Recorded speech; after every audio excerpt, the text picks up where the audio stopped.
তনুর কথা মতন সিকিউরিটি আকাশকে ঘাড় ধাক্কা দিয়ে অফিস থেকে বের করে দিয়ে আসে। কিন্তু সিকিউরিটি আকাশকে অফিস থেকে বের করে দেওয়ার সময় তনু দূর থেকে লক্ষ্য করে তার মা অফিসের প্রধান গেটের সামনে দাঁড়িয়ে আছে। তনুর মা কোনো একটা কারণে অফিসে এসেছিল, কিন্তু তিনি এসে তনুর কৃত্তিকলাপ সবকিছু দেখে ফেলে। তনু তার মাকে দেখে মাথা নিচে নামিয়ে ফেলে। অন্যদিকে আকাশকে অফিস থেকে ঘাড় ধাক্কা দিয়ে বের করে দেওয়ার পর আকাশও মাথা নুয়ে গন্তব্যহীনভাবে হাঁটতে আরম্ভ করে।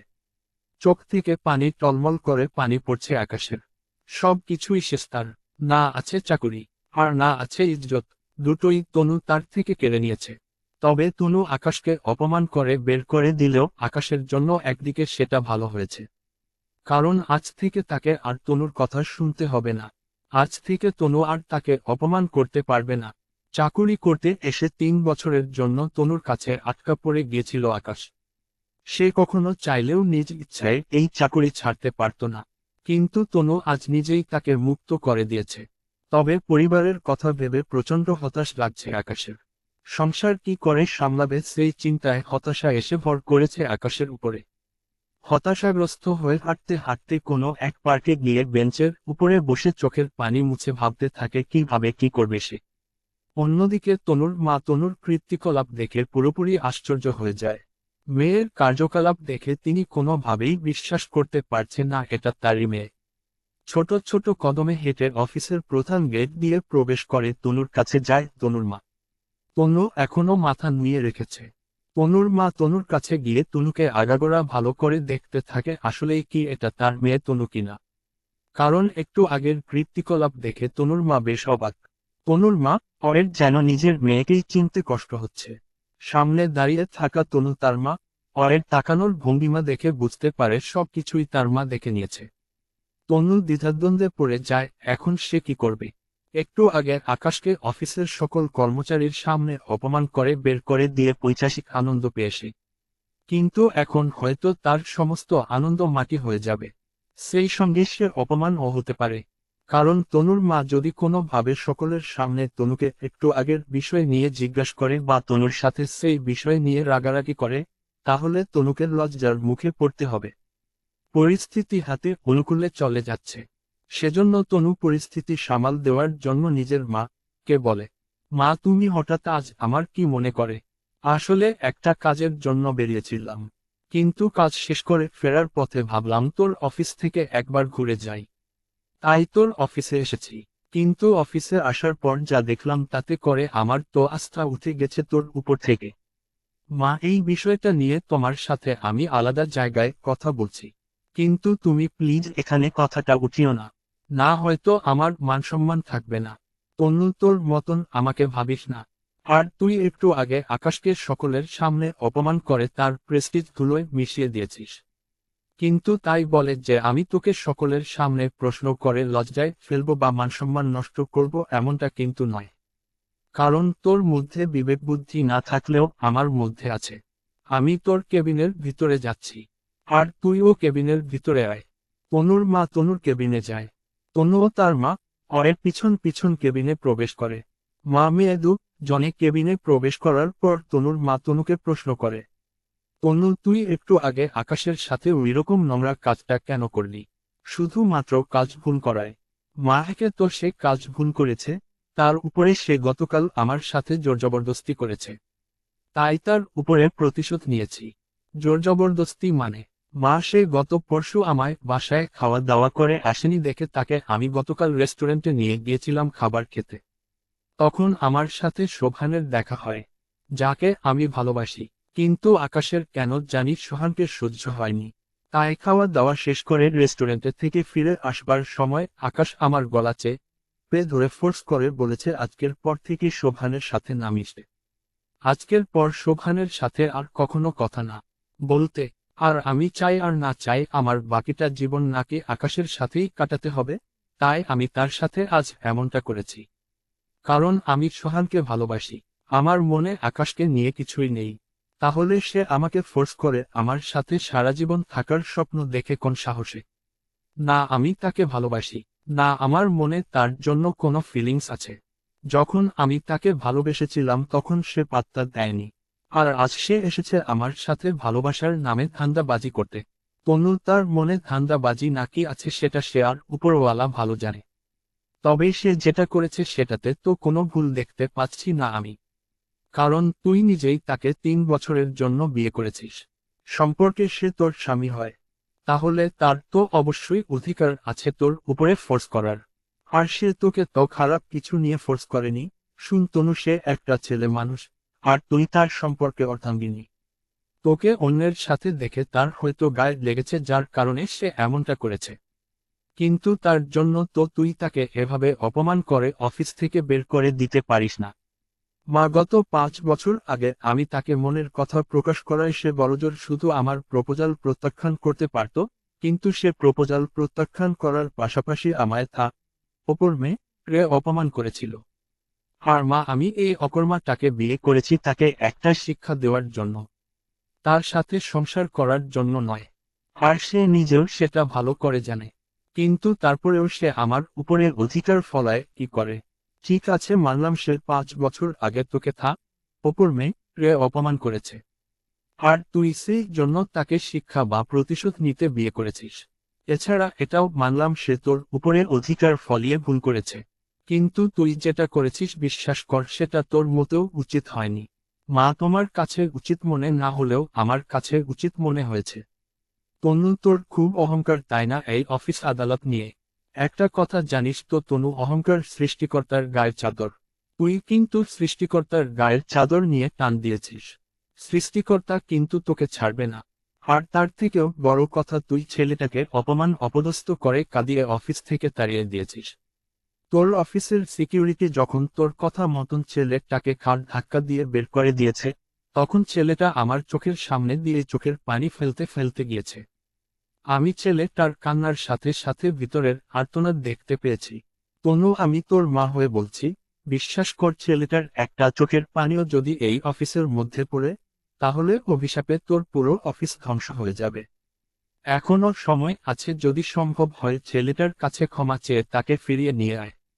ঠিক আছে মানলাম আমার ভুল হয়েছে। কিন্তু তুমি কি জানো, শুধুমাত্র ওই আকাশের কারণে আমার শরীরে পরপুরুষ স্পর্শ করেছে। আকাশের কারণে তোর শরীরে পরপুরুষ স্পর্শ করেছে মানে হলো গত 5 বছর আগে আকাশ আমাকে অপমান করে চলে যাওয়ার বিষয়টা রাস্তার কয়েকজন ছেলে দেখে, যেটা আমি জানি না। আমার বান্ধবীরা আমাকে বুঝিয়ে শুনিয়ে শান্ত করে বাড়ি পাঠিয়ে দিয়ে তারাও বাড়িতে চলে যায়। এরপর আমি যখন একাকী হেঁটে হেঁটে বাড়ি ফিরছিলাম তখন সেই ছেলেগুলো হুট করেই আমার সামনে এসে পথ আটকে আমার শরীরে হাত দিতে থাকে। আর সঙ্গে আমাকে বলতে থাকে, একটু আগে দেখলাম একটা ছেলে তোকে ওপর মেয়ে তোর প্রেমের প্রপোজাল রিজেক্ট করেছে। কিন্তু বিশ্বাস কর, আমরা তোকে রিজেক্ট করব না। তুই খালি আমাদেরকে একবার প্রপোজাল দে, তাহলে দেখবি তোকে আমরা সবাই মিলে পরিপূর্ণ তৃপ্তি দিব। সেদিন আমি কোনো মতে ছেলেগুলোর হাত থেকে নিজেকে বাঁচিয়ে দৌড়ে পালিয়ে নিজের ইজ্জত বাঁচিয়েছি। না হয়তো সেদিন আমার সর্বনাশ হয়ে যেত। আর এই জিনিসটা একমাত্র আকাশের কারণে হয়েছে। সে যদি আমাকে গ্রহণ করে নিত, তাহলে ছেলেগুলো আর ওই কথা বলে আমার সাথে অসভ্যতা করতে পারত না। তনু, হ্যাঁ তোর সাথে সেটা খারাপ হয়েছে, তবে এতে আকাশের কোনো দোষ দেখছি না আমি। হ্যাঁ, সেদিন আকাশ তোকে রিজেক্ট করেছে, কিন্তু সে নিজে তো তোর সাথে অমনটা করেনি। আর না, সে ওই ছেলেগুলোকে শিখিয়ে দিয়েছে তার বিষয়টা নিয়ে মজা নিতে। আসলে ছেলেগুলোর ভিতরেই শয়তানি ছিল, তাই তারা ওসব কথাবার্তা বলে তোর সাথে নোংরামি করতে চেয়েছে। কিন্তু তুই অযথা ভুল বুঝছিস আকাশকে। তাই তোর কাছে অনুরোধ করব, ছেলেটাকে ফিরিয়ে নিয়ে আয়। আর আগামীতে কখনো ছেলেটার সাথে অমন করবি না। আর না কখনো ওর মনে কষ্ট দিবি। সে তার মতন অফিসে কাজ করবে, আর তুই তোর মতন কাজ করবি। পার্সোনাল কোনো আক্ষেপ তুই আর তার উপরে কখনো উঠাবি না, প্রমিস কর আমাকে। তনু এক বিপাকে পড়ে যায় তার মা ওর কথা শুনে। কি করবে ভেবে পাচ্ছে না তনু। আকাশের উপরে প্রচণ্ড ক্ষোভ তনুর। কিন্তু তনুর মা এখন প্রমিস করিয়ে তনুর হাত পা বেঁধে দিতে চাইছে। কি করবে কিছুই মাথায় আসছে না তনুর। চুপ করে দাঁড়িয়ে আছে। তনুকে চুপ করে দাঁড়িয়ে থাকতে দেখে তনুর মা বলে, ঠিক আছে শুন, তোকে আর ফোর্স করব না, তবে ইচ্ছে হলে আমার কথাটা রাখিস। এবার আমি চললাম। তনুর মা চলে যায়। তনুর মা, ওর নাম সালমা বেগম। সালমা বেগম চলে যাওয়ার পর তনু তার মা অরের বলা কথাগুলো নিয়ে ভাবে। কিছুক্ষণ ভাবার পর তনু উপলব্ধি করতে পারে তনু যা করেছে সেটা ঠিক হয়নি। হ্যাঁ, আকাশের উপরে তার রাগ অভিমান রয়েছে, কিন্তু তনু এ যাত্রায় ও অতিরিক্ত করে ফেলেছে। তনুর ভিতরেও এবার খারাপ লাগছে তখনকার আচরণের কারণে। একটা মানুষ একদিনের মধ্যে 7টা ফাইল কমপ্লিট করেছে। তনু তাকে বাহবা দেওয়ার কথা ছিল, কিন্তু তনু সেটা না করে তাকে উল্টো অপমান করে বের করে দিয়েছে। তনু মনে মনে সিদ্ধান্ত নেয় আকাশের কাছে ক্ষমা চেয়ে তাকে ফিরিয়ে আনবে। ভাবনা চিন্তা মোতাবেক অফিসের ম্যানেজারের নাম্বার থেকে আকাশের কাছে ফোন দেয়। কারণ তনু ভালো করেই জানে তার নাম্বার দেখলে আকাশ ফোন রিসিভ করবে না। তাই সে ম্যানেজারের নাম্বার দিয়ে আকাশকে ফোন দেয়, কিন্তু আকাশ তাও ফোন রিসিভ করে না। বেশ কয়েকবার ম্যানেজারের নাম্বার থেকে আকাশকে ফোন দেওয়ার পরেও ফোন রিসিভ করার কোনো নাম নিশানা নেই আকাশের। তনু বুঝতে পারে আকাশ হয়তো ফোন সাইলেন্ট করে রেখেছে, না হয়তো ইচ্ছে করেই কারোর ফোন রিসিভ করছে না। তনু আকাশকে ফোনে না পেয়ে ভাবে কি করবে। তখনই তনুর মাথা আসে ফোনের জিপিএস ট্র্যাকারের সাহায্যে আকাশের খোঁজ পাওয়া যেতে পারে, যদি আকাশ ফোনের লোকেশন অন থাকে। ভাগ্যক্রমে আকাশের ফোনের লোকেশন অন করাই ছিল। অবশ্য আকাশ ফোনের লোকেশন আজীবন এই অন করে রাখে, কারণ রাস্তাঘাটে কখন কি হয় বলা যায় না। তনু আকাশের লোকেশন পেয়ে যায়। অফিস থেকে বেরিয়ে গাড়ি নিয়ে লোকেশন দেখে সোজা আকাশের কাছে চলে যায়। আকাশ এখনো পার্কে বসে মনমুগ্ধ, হয়ে কি করবে সেটা নিয়ে ভাবনায় মশগুল। তনু পার্কে গিয়ে আকাশের পাশে বসে, তবে তনু যে আকাশের পাশে গিয়ে বসেছে সেই দিকে আকাশের কোনো খেয়াল নেই। তনু আকাশের পাশে বসে ধীরে ধীরে হাতটা এগিয়ে নিয়ে গিয়ে আকাশের হাতের উপরে রাখে, যার ফলে আকাশ সাথে সাথে চমকে ওঠে। আকাশকে চমকে উঠতে পাশ দেখে তনু আকাশকে বলে, আরে চমকে উঠার কিছু নেই, আমি তনু। হ্যাঁ ম্যাডাম, আপনি তনু, তা তো দেখতেই পেয়েছি, কিন্তু আপনি এখানে কি করছেন? আর আমার হাত ধরেছেন কেন? তোর সাথে সময় কাটাতে এসেছি। মানে মানে হলো তুই একা একা বসে আছিস, তাই তোর সাথে সময় কাটাতে চলে এলাম। ম্যাডাম ফাজলামো করছেন আমার সাথে, আর হাতটা ছাড়ুন। আরেহো ফাজলামো করছি না। আচ্ছা শুন আকাশ, আমি আন্তরিকভাবে দুঃখিত তোর কাছে তখনকার আচরণের জন্য। না ম্যাডাম, সমস্যা নেই, আমার কপালে লেখা ছিল ওসব। আর এবার প্লিজ আমার হাতটা ছাড়ুন। তোর হাত ছাড়ার জন্য তো ধরিনি। তুই এখন আমার সঙ্গে যাবি, তারপর তোর হাত ছেড়ে দিব আমি। আমি আপনার সঙ্গে যাব বলতে? কোথায় যাব আমি? অফিসে যাবি? আবার কোথায় যাবি? সরি ম্যাডাম, আমি আর কাজ করব না আপনার অফিসে। আকাশ, আমি সত্যি সরি। আগামীতে আমি আর কখনো তোকে কিছু বলবো না। এবার চল আমার সাথে। না ম্যাডাম, আমি আর কখনো আপনার অফিসে যাব না। তোকে যেতে হবে। আমি বললাম তো তোকে আর কখনো কিছু বলবো না। না ম্যাডাম, আমি তাও আর আপনার অফিসে কাজ করব না। দেখ, আমার রাগ উঠাস না।